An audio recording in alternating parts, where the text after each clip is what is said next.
Hi, hello, നമസ്കാരം. അനിരുദ്ധാണ്. Big boss Malayalam season 7 പുതിയൊരു ദിവസത്തെ വിശേഷങ്ങളായിട്ടാണ് ഞാൻ വന്നേക്കുന്നത്. നമ്മള് ബിഗ് ബോസ് തുടങ്ങിയതിനു ശേഷം വളരെ ആകാംക്ഷയോടെ കാത്തിരിക്കുന്ന ഒരു ദിവസമാണ് വൈൽഡ് കാർഡ് എൻട്രി എന്നാ വരുന്നത്, അല്ലെങ്കിൽ ആരൊക്കെ ആയിരിക്കും വൈൽഡ് കാർഡ് എൻട്രി ആയിട്ട് വരുന്നത് എന്നൊക്കെയുള്ള നമ്മള് കുറെ ദിവസമായിട്ട് ഇപ്പം ബിഗ് ബോസ് തുടങ്ങിയ ഒരു 10-25 ദിവസം കഴിഞ്ഞ് ആഹ് പ്രതീക്ഷയോടെ കാത്തിരുന്ന ഒരു ദിവസമാണ് കേട്ടോ. അതായത് എന്തായാലും വൈൽഡ് കാർഡ് വരണം, ഗെയിമിനൊക്കെ ഒരു ചേഞ്ച് വരണമെങ്കിൽ വൈൽഡ് കാർഡുകൾ കയറണം എന്നൊക്കെ ഉള്ളൊരു അഭിപ്രായം ഉണ്ടായിരുന്നു. അതുകൊണ്ട് തന്നെ ആരായിരിക്കും വൈൽഡ് കാർഡ് എൻട്രി ആയിട്ട് വരുന്നത്, പലരുടെയും പേരൊക്കെ കുറെ കേട്ടിരുന്നു കേട്ടോ. അതില് പ്രഡിക്ഷൻ ലിസ്റ്റിൽ കുറെ ആൾക്കാരൊക്കെ വന്നിട്ടുണ്ടായിരുന്നു. ഒരു ആക്ടർ ബാലയുടെ ഒക്കെ പേര് ഒക്കെ കഴിഞ്ഞ ദിവസം ആരൊക്കെയോ പറഞ്ഞിട്ടുണ്ടായിരുന്നു.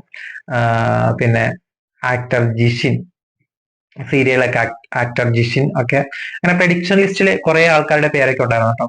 അപ്പം നമ്മള് ഇങ്ങനെ വെയിറ്റ് ചെയ്തുകൊണ്ടിരിക്കുകയായിരുന്നു, ആരൊക്കെ ആയിരിക്കും വരുന്നത്, ആരൊക്കെ ആയിരിക്കും കയറുന്നത്, കയറി കഴിഞ്ഞു കഴിഞ്ഞാല് കളി ചേഞ്ച് ആവുമോ എന്നൊക്കെ ഉള്ളൊരു പ്രതീക്ഷയാണ് നമുക്കിങ്ങനെ. അപ്പം ഇന്ന് ആ ദിവസമായിരുന്നോ, ആ സുദിനമായിരുന്നോ എന്ന് വേണമെങ്കിൽ പറയാം. നമ്മുടെ ഒരു ഉച്ച വരെയൊക്കെ ഭയങ്കര ലാഗ് ആയിരുന്നു കേട്ടോ ഇന്ന് ലൈവ് എന്ന് പറയുന്നത്. സാധാരണ ദിവസത്തെ പോലെ ഇങ്ങനെ മോർണിംഗ് ഒരു സോങ്ങിന് ശേഷം വേറെ പണികളൊന്നും ഇല്ലായിരുന്നു. ഒരു മണിയൊക്കെ ആയപ്പോഴാണ് ബിഗ് ബോസ് അനൗൺസ് ചെയ്യുന്നത്, നിങ്ങള് ബിഗ് ബോസ് വീട്ടിൽ വന്നിട്ട് 5ാമത്തെ ആഴ്ചയിലേക്ക് പോവാണ്. സോ 5 വൈൽഡ് കാർഡ് എൻട്രീസ് വീട്ടിലേക്ക് കയറാൻ പോവുകയാണെന്ന് പറഞ്ഞിട്ട് അനൗൺസ് ചെയ്യുന്നു. അപ്പം നിങ്ങൾ ഓരോരുത്തരായിട്ട് ഓരോ വരുന്ന ഗസ്റ്റ് അല്ലെങ്കിൽ പുതിയ കണ്ടസ്റ്റന്റിനെ വരവേൽക്കണം. അതിനായിട്ട് ആദ്യം തിരഞ്ഞെടുക്കുന്നത് ഷാനവാസിനെയാണ് കേട്ടോ. ഷാനവാസ് വെയിറ്റ് ചെയ്ത് മറ്റേ മെയിൻ ഗേറ്റിന്റെ അവിടെ അല്ലെങ്കിൽ മെയിൻ ഡോറിന്റെ അവിടെ വെയിറ്റ് ചെയ്ത് നിൽക്കുമ്പോൾ ആദ്യമായിട്ട് വൈൽഡ് കാർഡ് എൻട്രി ആയിട്ട് കയറി വരുന്നത് നമ്മുടെ സീരിയൽ ആക്ടർ ആയിട്ടുള്ള ജിഷിനാണ്. നമ്മൾ കുറെ സീസണിൽ, അതായത് ഒരു 2-3 സീസൺ മുതൽ കേട്ടുകൊണ്ടിരിക്കുന്ന ഒരു പേരാണ് കേട്ടോ ജിഷിൻ. ഓരോ സീസൺ വരുമ്പോഴും പ്രഡിക്ഷൻ ലിസ്റ്റിൽ ജിഷിൻ ഉണ്ടാവും, ജിഷിൻ ഉണ്ടാവും എന്ന് പറഞ്ഞിട്ട് ഇങ്ങനെ കുറെ വർഷങ്ങളായിട്ട് കേട്ടുകൊണ്ടിരിക്കുന്ന ഒരു പേരാണ് ജിഷിൻ. അതുകൊണ്ട് തന്നെ ഫസ്റ്റ് വൈൽഡ് കാർഡ് എൻട്രി എന്ന് പറയുന്നത് ജിഷിനായിരുന്നു. സെക്കൻഡ് നമ്മുടെ മസ്താനിയാണ് കേട്ടോ വരുന്നത്. മസ്താനിയെ വരവേറ്റത് അല്ലെങ്കിൽ വീട്ടിലേക്ക് കയറ്റിയത് നമ്മുടെ റേന ഫാത്തിമയാണ്. തേർഡ് നമ്മുടെ അനീഷാണ് കേട്ടോ. അനീഷ് ഒരാളെ വീട്ടിലേക്ക് കയറ്റുന്നു. ഒരു പ്രവീൺ എന്ന് പറഞ്ഞിട്ടുള്ള ഒരു ഇൻഫ്ലുവൻസർ ആണ് കേട്ടോ. ഇൻഫ്ലുവൻസറിനെ മൂന്നാമതായിട്ട് വൈൽഡ് കാർഡ് എൻട്രി ആയിട്ട് കയറ്റുവാണ്. നാലാമതായിട്ട് ഒരു മോഡലാണ് കേട്ടോ. മോഡൽ ഒരു എന്താ പറയാ, സാബു മാൻ എന്ന് പറഞ്ഞിട്ടുള്ള ഒരു കക്ഷിയാണ്. ഇൻസ്റ്റഗ്രാമിലൊക്കെ ഇൻഫ്ലുവൻസർ ആയിട്ട് ഉള്ള ഒരാളാണ്. അധികം ഫോളോവേഴ്സ് ഒന്നും കണ്ടിട്ടില്ല ഞാൻ, എങ്കിലും കുഴപ്പമില്ലാന്ന് തോന്നുന്നു. സാബു മാൻ എന്ന് പറഞ്ഞിട്ടുള്ള ഒരു വ്യക്തിയായിരുന്നു. 5ാമത്തെ ആയിട്ട് വീട്ടിലേക്ക് കയറുന്ന വൈൽഡ് കാർഡ് എൻട്രി എന്ന് പറയുന്നത് വേദ് ലക്ഷ്മി എന്ന് പറഞ്ഞിട്ടുള്ള ഒരു ആക്ട്രസ് ആണ് കേട്ടോ. ഒരു സിനിമ ഇറങ്ങാനായിട്ട് പോകുന്നുണ്ട് ഈ ഓണത്തിന്. പുള്ളിക്കാരിയുടെ ഒരു പുതിയ മൂവി ഇറങ്ങുന്നുണ്ടെന്നൊക്കെ പറഞ്ഞിട്ട് അങ്ങനെ 5 പേരാണ് കേട്ടോ വൈൽഡ് കാർഡ് എൻട്രി ആയിട്ട് ഇന്ന് കയറിയിരിക്കുന്നത്. നമ്മൾ വളരെയധികം പ്രതീക്ഷയോടെയാണ് വൈൽഡ് കാർഡ് എൻട്രിനെ പ്രതീക്ഷിച്ചതെങ്കിലും നമുക്ക് ഫസ്റ്റ് ഡേ തന്നെ വളരെ നിരാശയാണ് കേട്ടോ ഉണ്ടാക്കിയത്. വേറൊന്നുമല്ല, വൈൽഡ് കാർഡ് നിന്നതിനേക്കാളും മോശമാണെന്ന് പറയാൻ പറ്റുന്ന തരത്തിലുള്ള വൈൽഡ് കാർഡാണ്.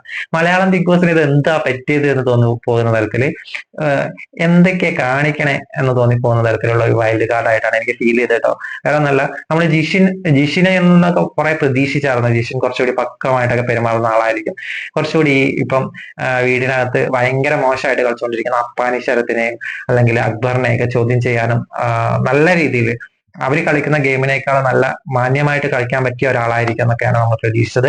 പക്ഷെ വന്ന ദിവസം തന്നെ കാലവിട്ട് ഉടയ്ക്കുന്ന തരത്തിലുള്ള പ്രതികരണമാണ് കേട്ടോ എനിക്ക് തോന്നിയത്. വേറെ ഒന്നല്ല, അപ്പാനി ശരത്തോ അല്ലെങ്കിൽ അക്ബറോ ഷാനവാസോ ഇവരെക്കാളൊക്കെ ഒരു പടി കൂടി ഉയരത്തിൽ നിൽക്കുന്ന ഒരു ടോക്സിക് മനുഷ്യനായിട്ടാണ് കേട്ടോ ഫീൽ ചെയ്തത്. വന്ന ഉടനെ ഒരുമാതിരി ചളി ഡയലോഗുകളൊക്കെ അടിച്ച് ഒരു നിലവാരമില്ലാത്ത ഒരു ഗെയിമറായിട്ട് ഫസ്റ്റ് ഒറ്റ ദിവസം കൊണ്ട് നമുക്ക് ജിഷിനെ വിലയിരുത്താൻ പറ്റിയിട്ടുണ്ട്.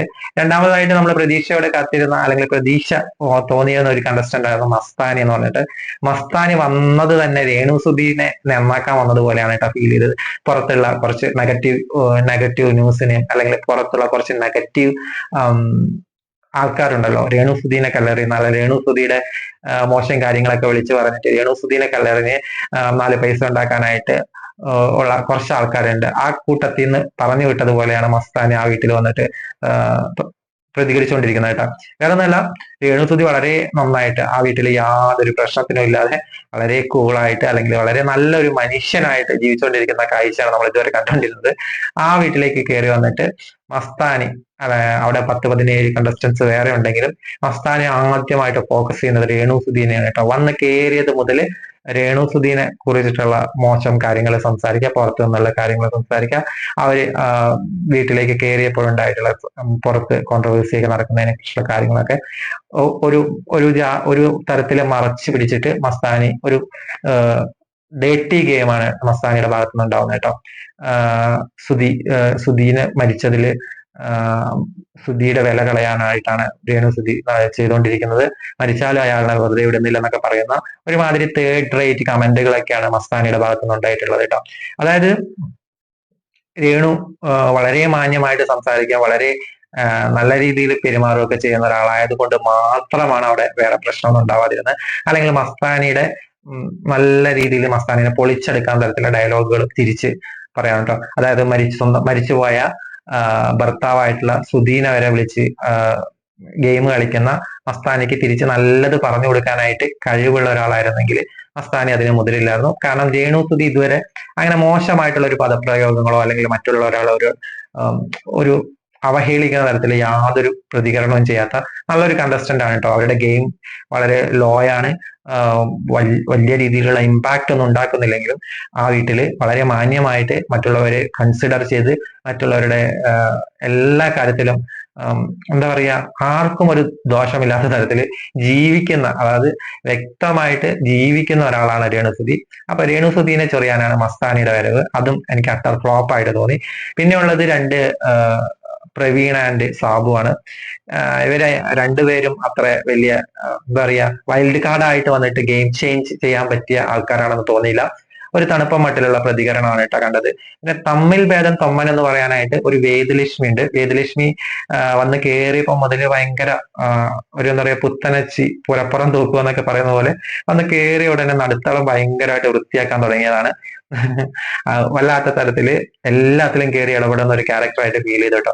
കാരണം വന്നതും നടുത്തളം വൃത്തിയാക്കലായിരുന്നു. അത് കഴിഞ്ഞ് ഈവനിങ് ആയപ്പോഴത്തേനും അടുക്കളയിൽ കയറി പാചകം തുടങ്ങിയിട്ടുണ്ട് പുള്ളിക്കാരി. ഇനി നാളെ രാവിലത്തേക്കുള്ള പച്ചക്കറി വരെ വെട്ടിവെക്കണം എന്നൊക്കെ പറഞ്ഞിട്ടാണ് പുള്ളിക്കാരി ഉറങ്ങാൻ കിടന്നേക്കുന്നത് കേട്ടോ. വളരെ രസകരമായിട്ട് തോന്നി. കാരണം നമ്മൾ പറഞ്ഞു കേട്ടിട്ടുള്ളൂ, എന്താ പറയാ പുത്തനച്ച് പുരപ്പുറം തൂക്കം എന്നൊക്കെ പറയുന്നത് കേട്ടിട്ടുള്ളൂ. അതുപോലെയാണ് നമുക്ക് തോന്നിയത്. നല്ല രസകരമായിട്ടുള്ള കുറെ കാര്യങ്ങൾ വേറെ നടന്നായിരുന്നു കേട്ടോ. വീട്ടിനകത്ത് വൈൽഡ് കാർഡ്സ് വന്നെങ്കിലും വീടിനകത്തുള്ളവർ തമ്മിലുള്ള വഴക്കുകൾ തുടർന്നുകൊണ്ടേയിരുന്നു കേട്ടോ. അതായത് നമ്മുടെ റന ഫാത്തിമയും നോറയും തമ്മിലുള്ള ഒരു വാറ്, ഇന്നലെ രാത്രി മുതൽ തുടങ്ങിയ വാറ് ഇന്നും തീർന്നിട്ടില്ലായിരുന്നു കേട്ടോ. റന ഫാത്തിമ ഭയങ്കരമായിട്ട് എന്താ പറയാ അങ്ങനെ ഒത്തിരി ശല്യം ഉണ്ടാക്കിയിട്ട് ഗെയിം കളിച്ചുകൊണ്ടിരുന്ന, അതായത് അനുമോൾക്കെതിരെ ഗെയിം കളിച്ചുകൊണ്ടിരുന്ന ആളാണ് റന ഫാത്തിമ. ഭയങ്കരമായിട്ട് കിടിലമാണെന്നൊക്കെ വിചാരിച്ചിരുന്ന സമയത്താണ് നോറയുടെ കയ്യിൽ വന്ന് പെടുന്നത് കേട്ടോ.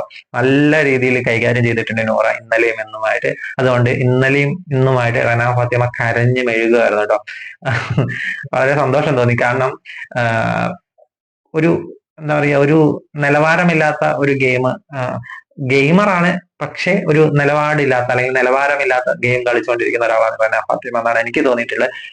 ഒറ്റയ്ക്ക് നിന്നിട്ട് മാന്യമായിട്ട് കളിക്കുകയാണെങ്കിൽ കുഴപ്പമില്ലാന്ന്. പക്ഷെ അപ്പാനിയുടെയും നമ്മുടെ അക്ബറിന്റെ ഒക്കെ എന്താ പറയാ ഒരു പരിലാളനയില് മറ്റുള്ളവരെയൊക്കെ ബുള്ളി ചെയ്തിട്ട് എല്ലാവരെയും ഇല്ല, പ്രത്യേകിച്ച് അനുഭവമുള്ള ബുള്ളി ചെയ്തിട്ട് എന്തെങ്കിലുമൊക്കെ നേടിയെടുക്കാന്നുള്ളൊരു കാര്യത്തിലാണ് റന മുന്നോട്ട് പോയിക്കൊണ്ടിരിക്കുന്നത്. അതുകൊണ്ട് തന്നെ റനയ്ക്ക് കിട്ടിയത് കുറഞ്ഞു പോയെന്നേ പറയാൻ പറ്റത്തുള്ളൂ, കൂടിയിട്ടൊന്നുമില്ല. ഇനിയും കിട്ടണം എന്ന് മാത്രമേ ആഗ്രഹമുള്ളൂ.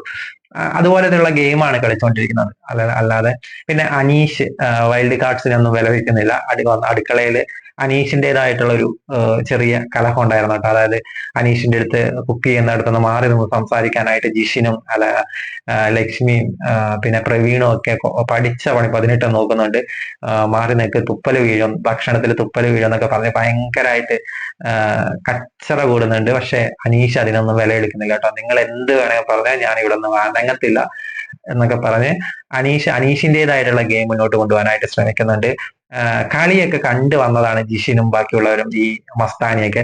എന്നിട്ടും അവിടെ ഒരു ഇമ്പാക്റ്റും ഇല്ലാതെ വെറുതെ നിൽക്കുന്ന രേണു സുധീനെയും എന്താ പറയുക ചൊറിയാനൊക്കെയാണ് ഇവര് സമയം കണ്ടെത്തുന്നത്.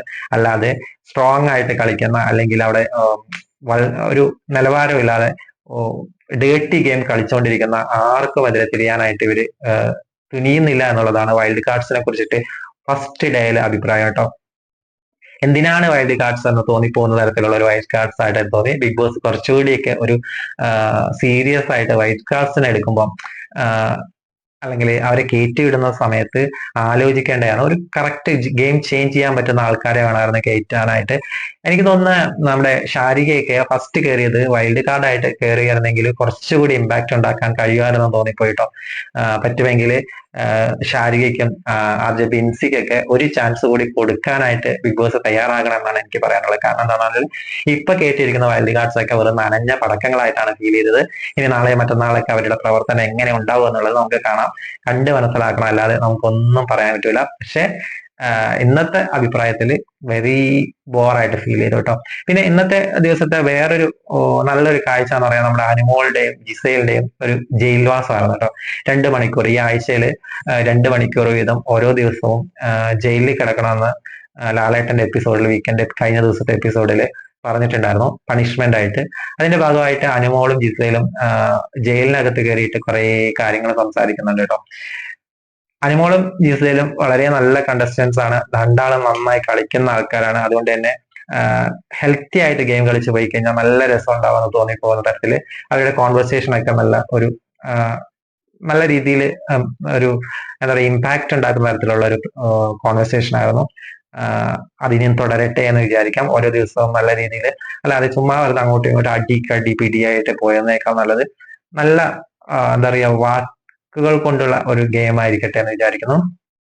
അപ്പം ഇതൊക്കെയാണ് ഇന്ന് വൈൽഡ് കാർഡ്സിനെ കുറിച്ച് പറയാനുള്ളത്. നാളത്തെ ദിവസം മുതൽ ഗെയിമുകളൊക്കെ കുറച്ചുകൂടി എന്താ പറയുക ആക്റ്റീവ് ആവുമെന്ന് വിചാരിക്കുന്നു. വൈൽഡ് കാർഡ്സ് എന്തെങ്കിലുമൊക്കെ ഒരു ഉണ്ടാക്കോ ഇല്ലയോ എന്നുള്ളത് നമുക്ക് വഴിയേ മനസ്സിലാവും. അപ്പം ബിഗ് ബോസ് ഇനി ഒരു മാസമൊക്കെ 5ാമത്തെ ആഴ്ചയാണ് വരാമോ, ഒരു മാസം കഴിഞ്ഞ് പോയിരിക്കുന്നു.